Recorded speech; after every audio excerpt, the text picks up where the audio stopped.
تفلحو، لوگوں مان جاؤ میرا خون بھی معاف ہے مگر میری بات مان جاؤ کہ حاجت رہو مشکل کشا کون ہے؟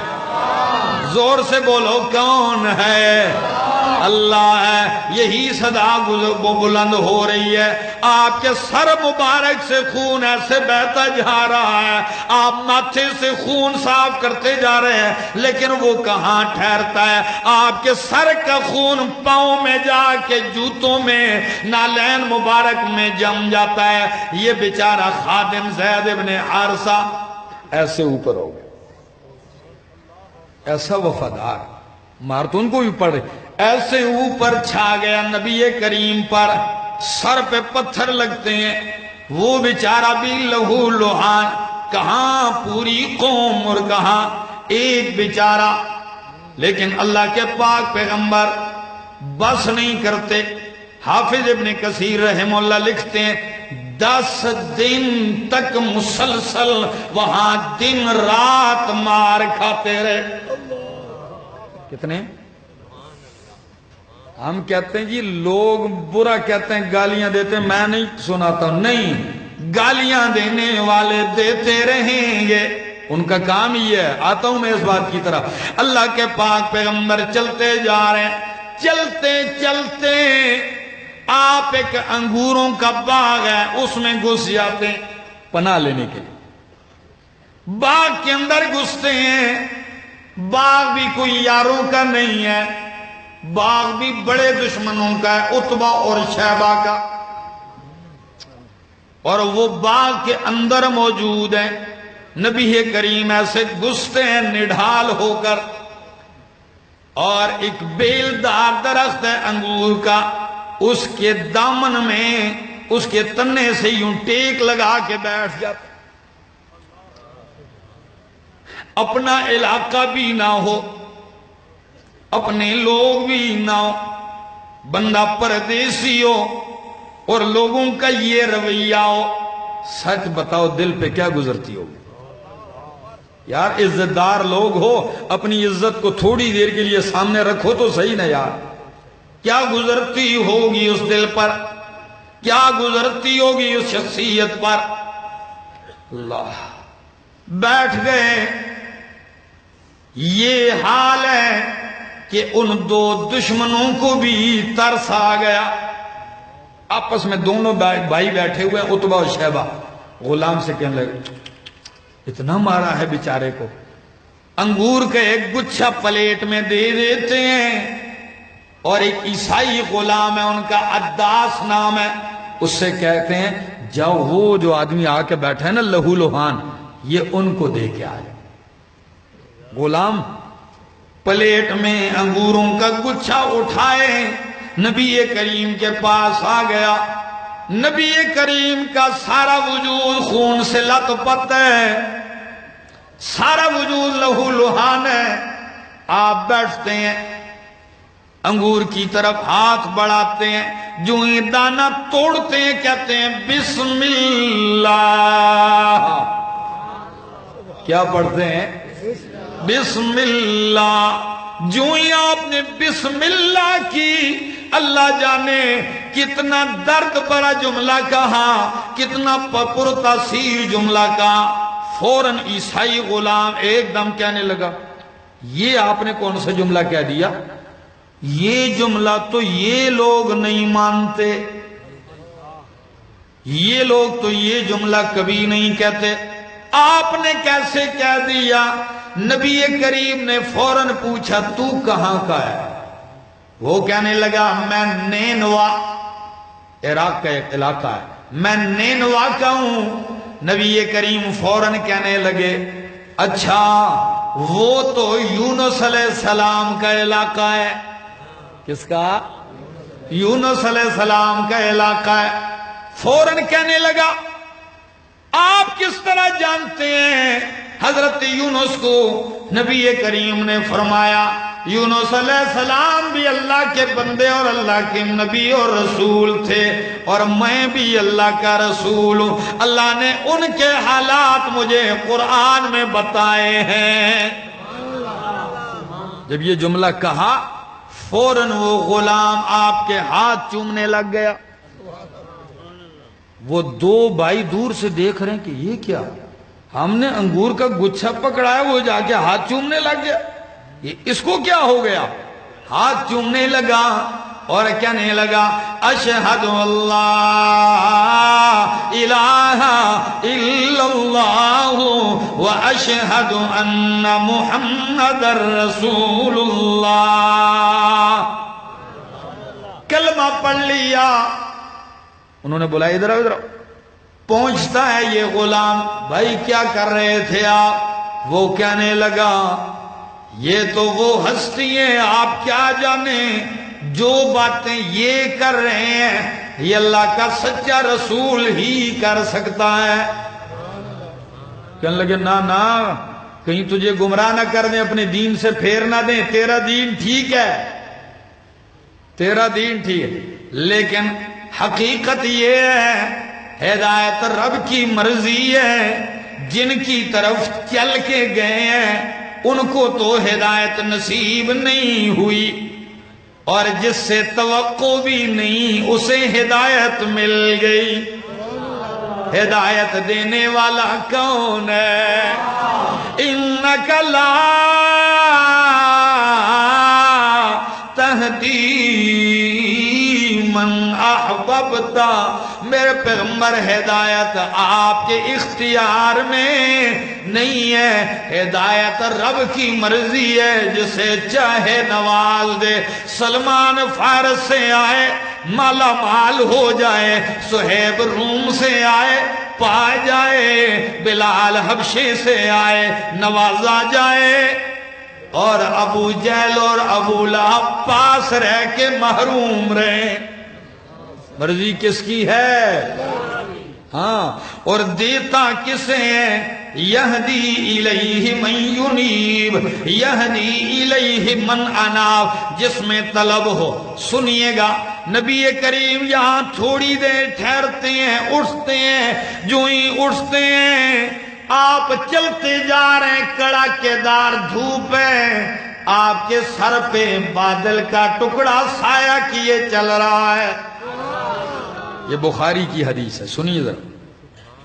فرمایا میں چلتا ہوں دیکھتا ہوں، اوپر دیکھا بادل کا ٹکڑا ساتھ چل رہا ہے.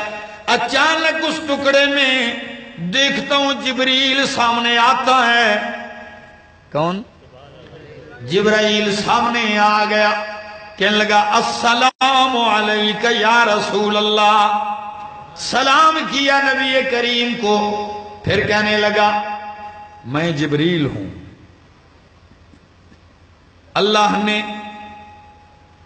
اس قوم نے جو آپ کو برا بلا کہا وہ بھی سن لیا، اللہ نے آپ کا بہتا ہوا خون بھی دیکھ لیا، اللہ نے آپ کی تڑپ اور جستجو بھی دیکھ لی ہے. ھذا ملک الجبال، یہ دیکھیے میرے ساتھ فرشتہ آیا ہے پہاڑوں کا، اللہ نے بھیجا ہے. اللہ فرماتے میرے پیغمبر اب آپ کہیں حکم کریں، پہاڑوں کو ٹکرا کے اہل طائف کو کچل دیا جائے گا، نیست و نابود کر دیا جائے گا. لیکن میرے نبی کیا کہتے ہیں؟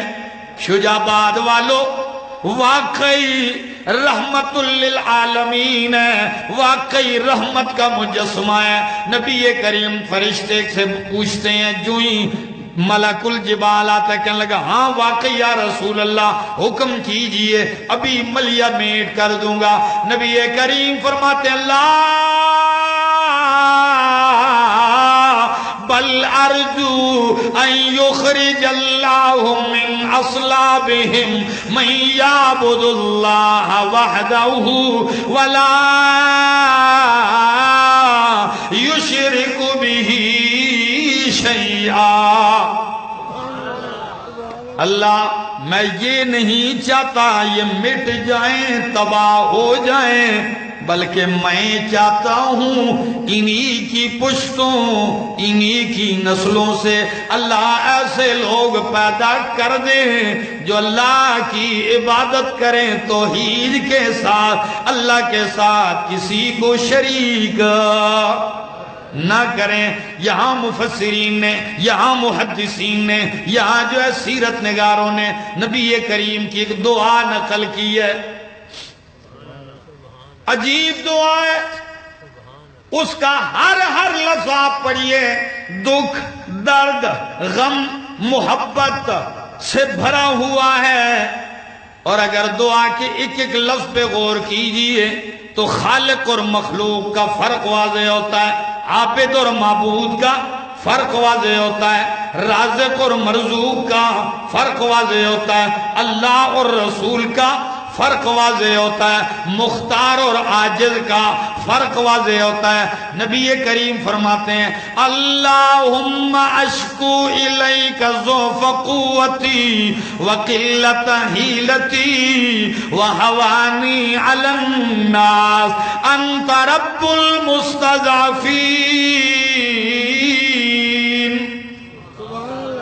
اللہ میں شکوہ شکایت آپ کی بارگاہ میں کرتا ہوں، ضعف قوتی وقلت حیلتی، اللہ اپنی کمزوری کا شکوہ آپ کی بارگاہ میں کرتا ہوں، اللہ اپنی بے کسی کا شکوہ آپ کے سامنے کرتا ہوں۔ اللہ تو کمزوروں ناداروں کا رب ہے میرے اللہ۔ کیا فرماتے ہیں اللہ، اے اللہ تو نے مجھے ان لوگوں کے حوالے کر دیا ہے، اے میرے مالک جو مجھے تکلیف اور اذیت دے رہے ہیں، لیکن میرے ربا سن لیجئے میرے اللہ، اگر یہ مجھے مار مار کے لہو لہان بھی کر دیں، اگر تو ناراض نہ ہو تو مجھے اس تکلیف کی کوئی پرواہ نہیں، اگر تیری ناراضگی نہ ہو مجھے ان تکلیفوں کی کوئی پرواہ نہیں ہے، کیونکہ مجھے تو تیری رضا مطلوب ہے، تو راضی ہو سارا جہان ناراض ہو پرواہ نہیں چاہیے۔ عربی کا ایک شاعر کہتا ہے، کمال کرتا ہے، کہتا ہے فَلَيْتَكَ تَحْلُو وَالْحَيَاةُ مَرِيرَةٌ فَلَيْتَكَ تَحْلُو وَالْحَيَاةُ مَرِيرَةٌ وَلَيْتَكَ تَرْضَى وَالْأَنَامُ غِضَابٌ فَلَيْتَ الَّذِي بَيْنِي وَبَيْنَكَ عَامِرٌ وَبَيْنِي وَبَيْنَ الْعَالَمِينَ خَرَابٌ اذا صح منك الود فالكل هين وكل الذي فوق التراب تراب۔ کیا کہتا ہے شاعر، کہتا ہے فَلَيْتَكَ تَحْلُو وَالْحَيَاةُ مَرِيرَةٌ، اللہ کاش کہ تو میٹھا ہو جائے، ساری زندگی میری کوڑی کڑوی زہر ہو جائے تو پرواہ نہیں، میری زندگی کی ساری لذتیں چھین لے، تو میٹھا ہو جا میرے لیے تو کوئی پرواہ۔ لَيْتَكَ تَرْضَى وَالْأَنَامُ غِضَابٌ، تو راضی ہو جائے ساری کائنات چاہے غضبناک ہو جائے، کوئی پرواہ مجھے نہیں ہے۔ نبی نے جب رب کی رضا تلاش کی، مشقت اٹھائی، یہ ابتدا ہے، تو پھر نتیجہ کیا نکلتا ہے سنیے۔ ابھی اسی سفر سے واپس جا رہے ہیں، اسی سفر سے واپس جا رہے ہیں، ابھی مکہ کی وادی نخلا میں ہیں، اسی سفر سے واپسی کا واقعہ۔ پہنچتے ہیں، آپ نماز پڑھتے ہیں، اللہ نے پوری جماعت جنوں کی بھیج کی، آپ کا غلام بنا دیا انہیں۔ قاری سلیمان صاحب نے واقعہ سنا دیا آپ کو، پوری جماعت نے کلمہ پڑھ لیا جنات کی، کسی کی محنت ضائع، اللہ صلہ ضرور دیتے ہیں۔ لوگو سنیے، سناؤ، رب کی توحید رج کے سناؤ، خوب کوشش کرو، کوئی نہ کوئی ضرور مانے گا، کوئی نہ کوئی اللہ بندے بلائے گا، یہ سلسلہ چلتا ہی رہے گا۔ ہاں اکیلا ہی چلا تھا جانب منزل، رہرو ملتے گئے کارواں بنتا گیا، کارواں بنتا ہی جائے گا۔ پھر کیا نتیجہ نکلا؟ نبی کریم فرماتے ہیں اللہ تو راضی ہو تو مجھے کوئی پرواہ نہیں۔ اللہ نے اوپر سے فرمایا وَلَسَوْفَ يُعْطِيكَ رَبُّكَ فَتَرْضَىٰ۔ میرے پیغمبر جب تو میری رضا چاہتا ہے تو میں بھی دیر نہیں لگے گی، اتنا دوں گا کہ تو میرے نبی کیا ہو جائے گا، راضی ہو جائے گا۔ میرے پیغمبر تجھے اکیلا نہیں چھوڑوں گا، تجھے اکیلا، آپ میرے ساتھ ہیں، میں آپ کے ساتھ ہوں۔ ما ودعک ربک وما قلع۔ اللہ اکبر۔ کبھی آپ نے غور بھی کیا اس جملے پر؟ چند دن ہی وہی بند ہوئی تھی نا تو مشرکین نے کہا ان محمدن قد ودعہ ربہ وقلع، محمد سے اس کا رب ناراض ہو گیا، چھوڑ دیا انہیں۔ اللہ نے پوری سورت اتار دی۔ آپ کو پتہ ہے جب مشرکین نے دعویٰ کیا کہ محمد کو اس کے رب نے چھوڑ دیا، ناراض ہو گیا، دعویٰ کس نے کیا؟ مشرکین نے۔ تو آپ اتنا تو جانتے ہیں، پڑھے لکھے لوگ ہیں، جب بندہ دعویٰ کرے عدالت میں تو عدالت کہتی ہے 2 گواہ لے آؤ مدعی سے۔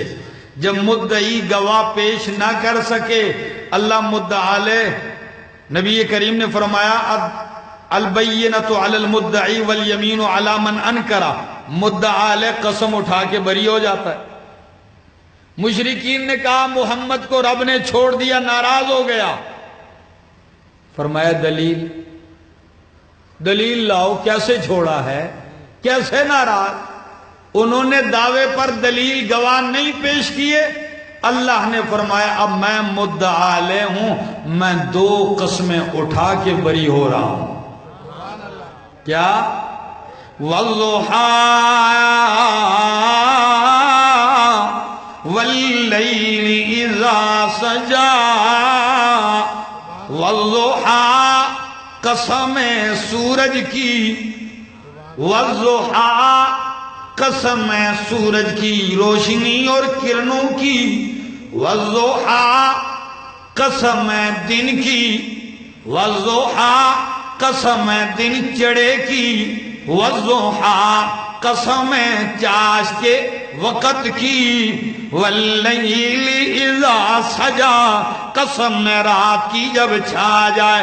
2 قسمیں اٹھانے کے بعد جواب قسم کیا ہے؟ ما ودعک ربک وما قلع، نہ آپ کو آپ کے رب نے چھوڑا ہے اور نہ آپ سے ناراض ہوا ہے۔ قسم جواب قسم میں ربط کیا ہے؟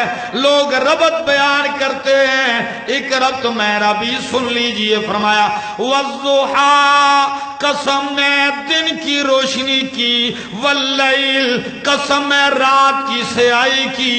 میرے پیغمبر دن سے روشنی جدا ہو سکتی ہے، رات سے سیاہی جدا ہو سکتی ہے، لیکن محمد سے اس کا رب جدا نہیں ہو سکتا۔ تکبیر، شان رسالت، آجا تک ختم نبوت۔ جھوٹ بولتے ہیں یہ، ہم اور آپ جدا ہو سکتے؟ نے کہا کہ نبی کو چھوڑ دیے۔ سن لیجئے اللہ کیا فرماتے ہیں، أَلَمْ يَجِدْكَ يَتِيمًا فَآوَى، أَلَمْ يَجِدْكَ يَتِيمًا فَآوَى۔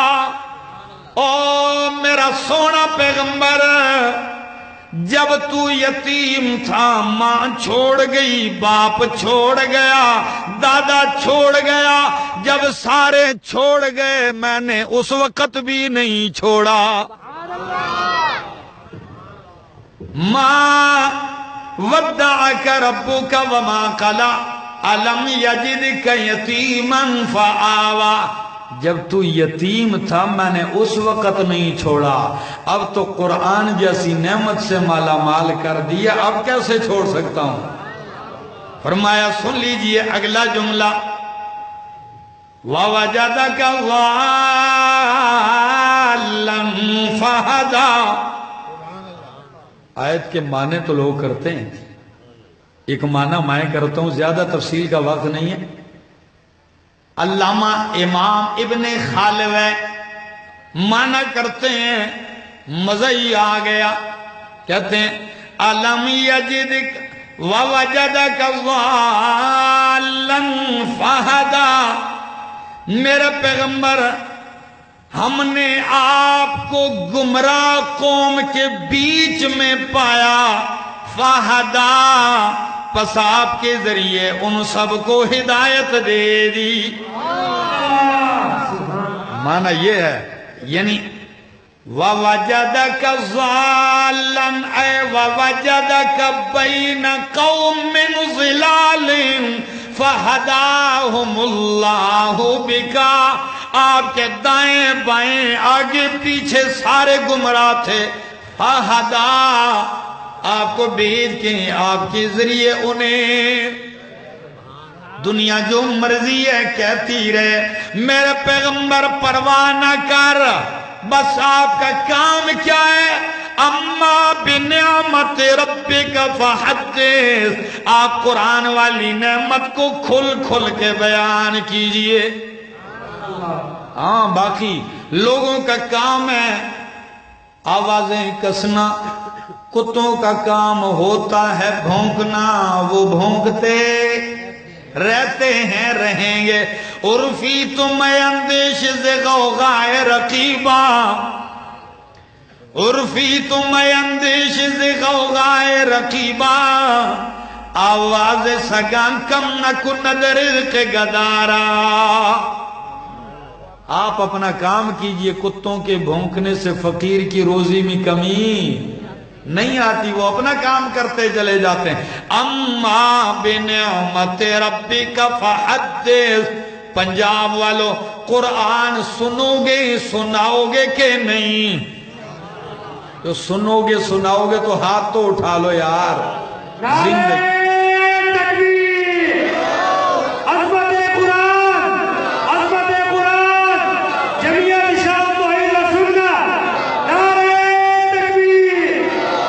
زندگی نے وفا کی، پھر ملیں گے اللہ۔ اچھا بھی دل نہیں بھرا، اچھا اصل میں تاریخ بدل گئی، اب 12 بج گئے ہیں، آپ نے 27 تاریخ کا ٹائم، ٹھیک ہے نا؟ اچھا اس کا مطلب ہے کہ 2 دن پروگرام، اچھا چلو یہ بھی بڑی بات ہے، اتنا آپ نے عہد کر لیا، میرے آنے کا مقصد پورا ہو گیا، میری تھکاوٹ جگہ لگ گئی ہے، یہی تو ہمارا مقصد ہے، اور ہماری کوئی لالچ نہیں ہے۔ ایک لالچ ضرور ہے کہ بس اللہ کے قرآن کی طرف لوگوں کو بلاتے ہیں، رب کی توحید کی طرف بلاتے ہیں، رب کی توحید کی طرف آ جائیں، اور یہی ہمارا نعرہ ہے، ہر وقت ہم کہتے ہیں وہی آقا وہی داتا وہی مشکل کشا سب کا، وہی آقا وہی داتا وہی مشکل کشا سب کا، وہی ایک غوث اعظم ہے یہی للکار دیتا جا، اسی کے نام پہ مر لے اسی کے نام جیتا جا، اسی کے نام کی میں ہو تو بھر بھر جام پیتا جا، رہے توحید میں گر سمندر ہوں شرک کے حائل، لگا دے جست موجوں میں طوفانوں سے نمٹتا جا، وہ جلتے ہیں تو جلنے دو جو ہیں توحید کے دشمن، ندا وحدت کی قرآن سے گلی کوچوں میں دیتا جا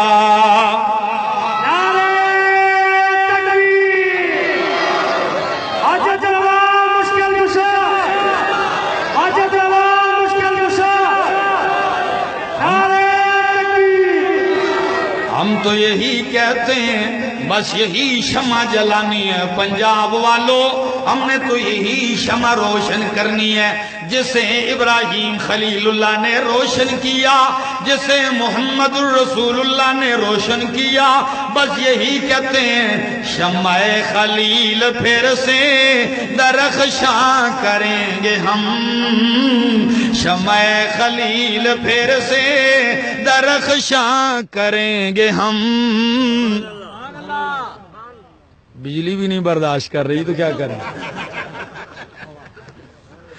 اللہ شمع خلیل پھر سے درخشاں کریں گے ہم آتش کدائے شرک کو گلستہ کریں گے ہم یارو اٹھا کے دوش پہ توحید کا علم یارو اٹھا کے دوش پہ توحید کا علم ہر درد کائنات کا درما کریں گے ہم مشکل ضرور ہے یہ راستہ یہ کھٹن ہے یہ مصیبتوں کا ہے تکلیفوں کا راستہ ہے لیکن رب کعبہ کی قسم ہے جس نے اس راستے کا انتخاب کیا ہے وہ کبھی شرمندہ نہیں ہوا وہ کبھی پیشمان نہیں ہوا ہم مانتے ہیں یہ وفا کا راستہ ہے میں کہتا ہوں کہ راہ